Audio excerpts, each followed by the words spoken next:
So we have here the day 3 of the Paralympics. And I count the first, the day minus 2, the day minus 1, day 0.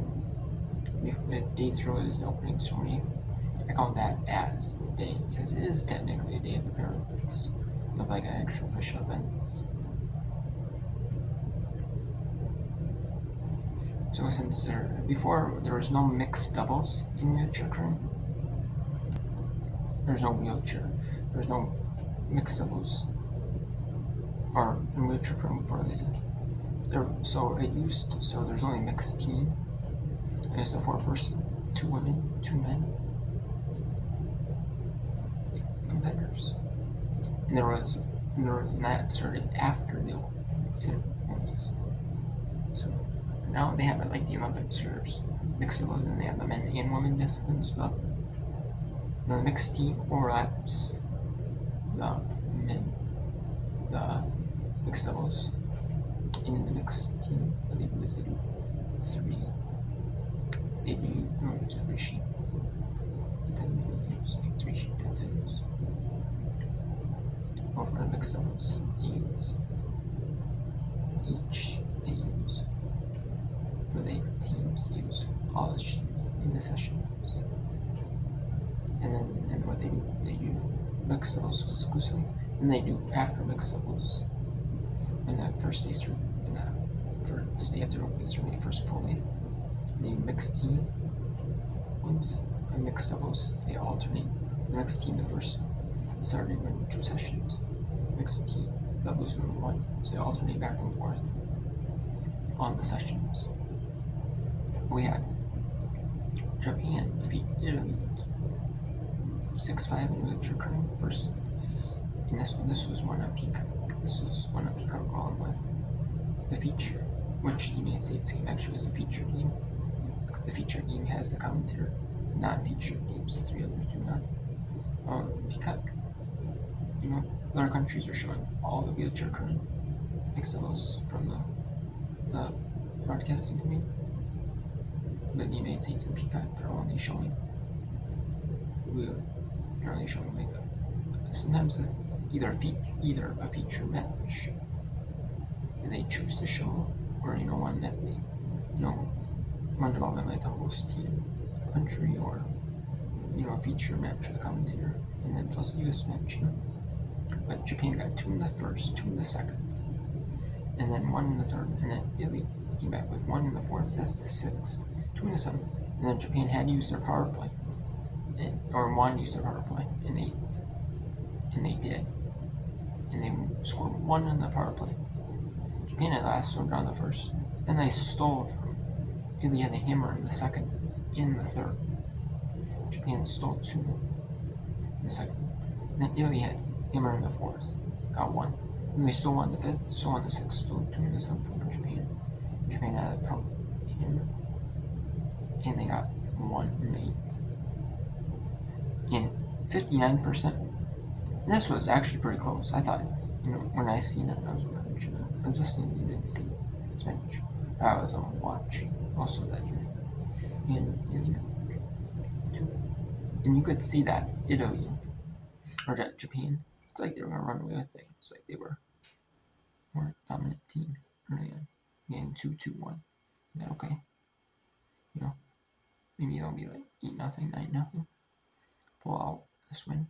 But no. Italy came back and just tried to force it high, and they did. Japan had 6 sorry for pronouncing these names wrong, probably. Sorry about that. Had 66%. She had 66% draw, shot 60% success on 2 takeouts, no success. 58% total, 53% overall for the tournament. So far, the 4 games. And then Yoji Nakajima, 54% draws, 40% takeouts, 2-5, and then 51% shot success. And for overall, and total, 51% for the tournament. And then 59 draws, so 29% takeouts in the 7th, 40% total on shots, 52%. In Italy, it was 54% draws. The takeouts from Paolo Aretti were pretty good. 75%, 6 of 8 for 75%. And Rita Berto, she had 3 for 42%, but one must have been like a 2 out of 3 shots. In the set, one that was partially successful. One was fully successful. Oh wait, and then it would be 1 out of 3 then. I'm guessing 1 out of 3, 1 out of 4 had to take out on one of her shots. So she did that 3 for 42, so and then 45% shot success total for 16 shots. And then 55% total for the tournament for both players. And then there's really Paolo Retti that really stepped up and, when it mattered. Really stepped up both. I mean he had more better shots. Not to say that Berto didn't have any good shots. She did. But Paolo Retti had the more better shots. In the wheelchair curling, you can't do sweeping. So in the foot curling, you get like 7. You get like 80%. 80% is like pretty good.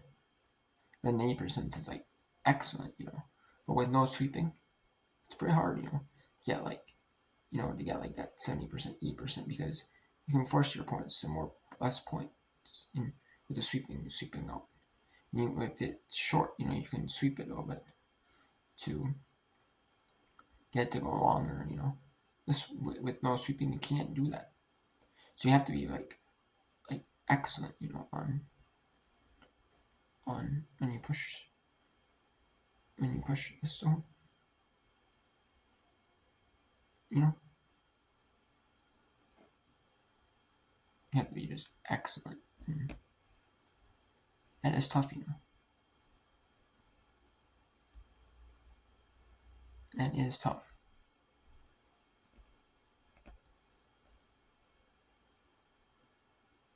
Yeah, that is tough though.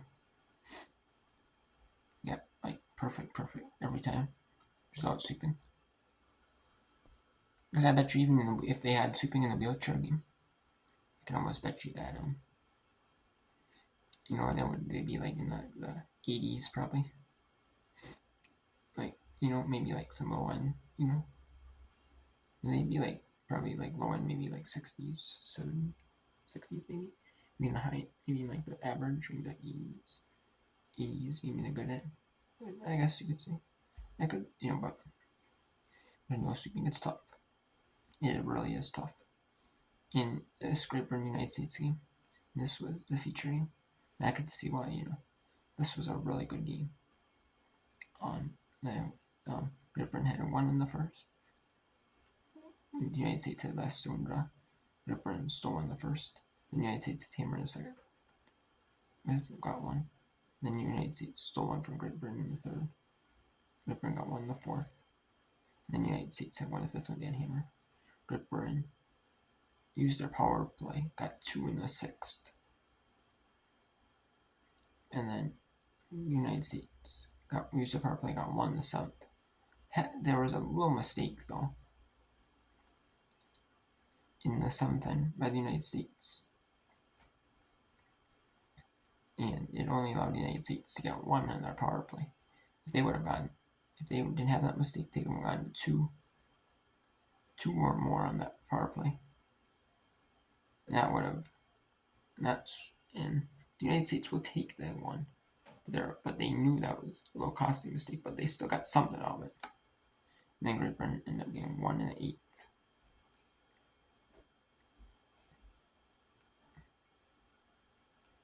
And Joanna Butterfield, 43% shot success draws, no takeouts. And then Jason Keane, it was on fighter, 74% shot success, 75% takeouts, 4 for 6.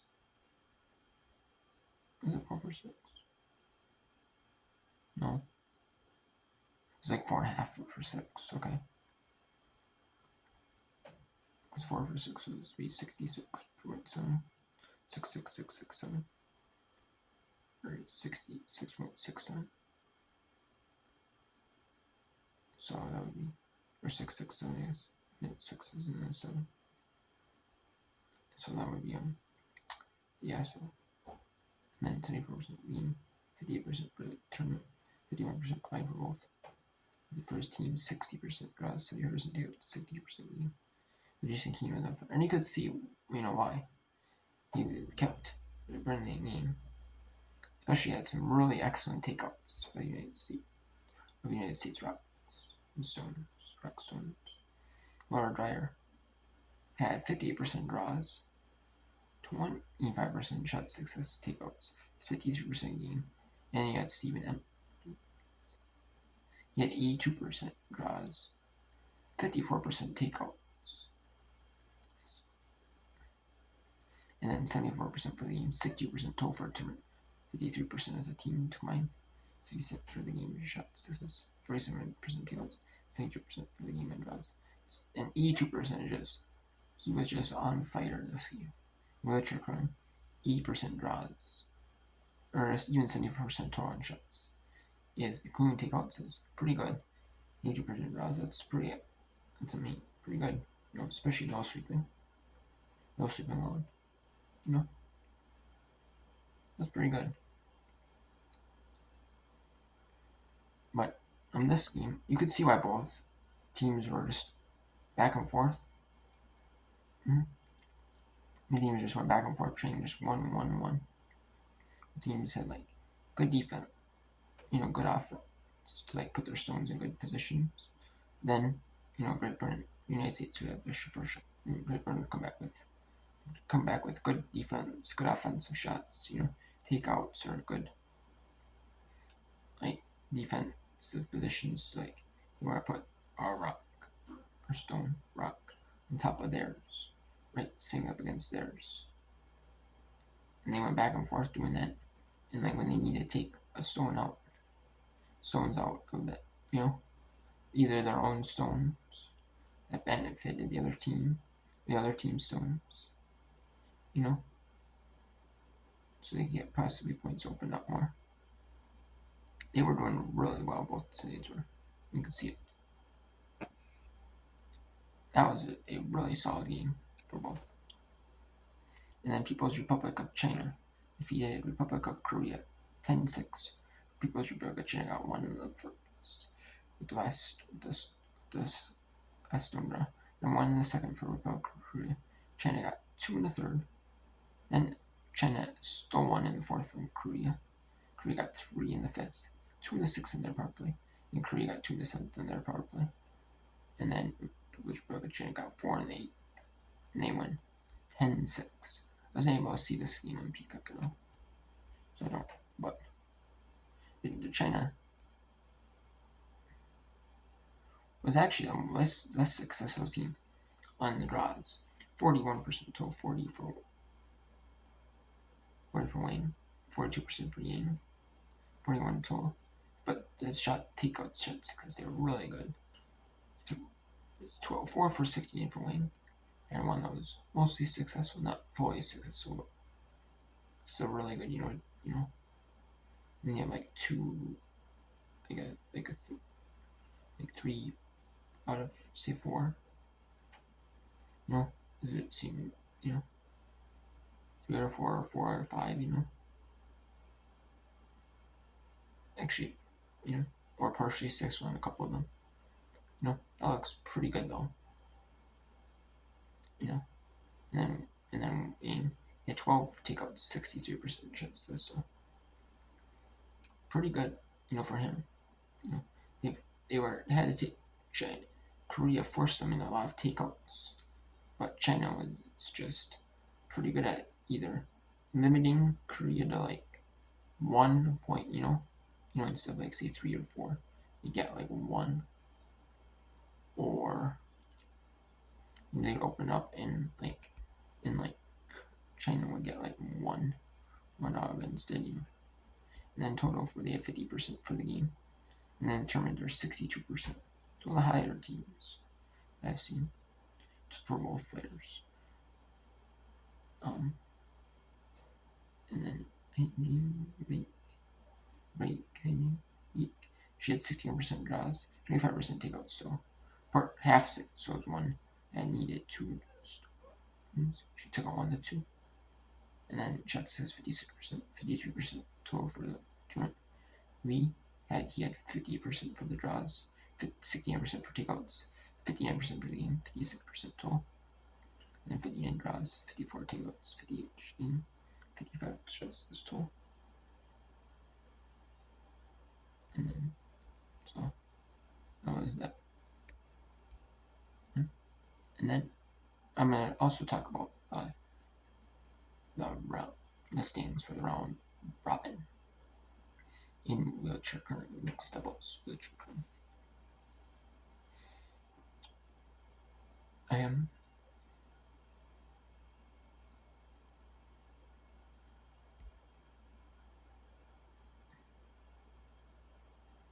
So let's see here.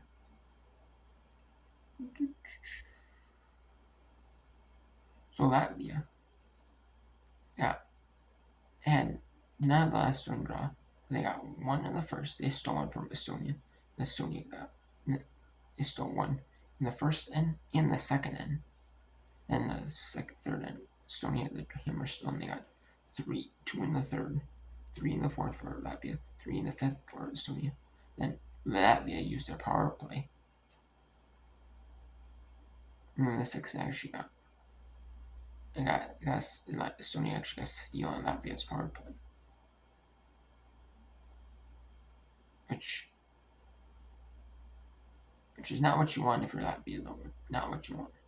And then Latvia got 4 in the 7th. And then Estonia last rock in the 8th end. And Estonia had used their power play to open it up and be aggressive. They needed 3 for the win, or 3 for the tie, and 4 for the win. But Latvia and Estonia, they was a concede in the middle of the 8th because Latvia is, if they scored, it didn't matter. Estonia couldn't score anymore. Couldn't score enough. It tied up to force an extra end, a 9th end. They couldn't do that. So they ended